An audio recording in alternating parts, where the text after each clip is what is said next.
நான் doctor Christie. School விட்டு வந்த உடனேயும் நாளைக்கு எக்ஸாம் புக் எடுத்து படுறா அப்படின்னா எங்கே இருந்தோ வந்து இந்த ஒரு குட்டி நாயை வாங்கிட்டு வந்து கொஞ்சிக்கிட்டு இருக்கு என் வாண்டு. பெட் அனிமல்ஸ் வளர்க்கலாம், தப்பில்லை. செல்லமாக வச்சுக்கலாம், உயிராக பாதுகாக்கலாம், அழகாக வளர்க்கலாம். சூப்பராக இருக்கடா நீ பார்க்குறதுக்கு.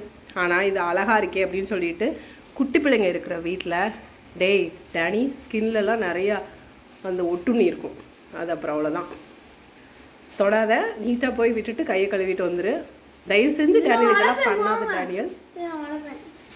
இது வந்து ரெஸ்பிரேட்டரி ப்ராப்ளம் இருக்கிறவங்க, அடிக்கடி அலர்ஜி, தும்மல் அந்த மாதிரிலாம் இருக்கிற குட்டி பசங்க இருக்கிற வீட்டில் இந்த மாதிரி நாய்க்குட்டி, பூனைக்குட்டி அதெல்லாம் வீட்டுக்குள்ளே வச்சு தொட்டு வளர்க்கும் பொழுது அது வந்து பிள்ளைங்களுக்கு வந்து நிறைய பிரச்சனைகளை உண்டு பண்ணும். இது ஒரு அவேர்னஸ் வீடியோ தான், சரியா?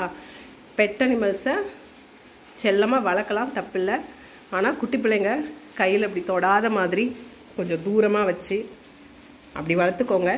மடியில் வச்சு இப்படிலாம் தொட விட்டு கொஞ்சம் விட்டு வளர்க்காதீங்க. Thank you so much.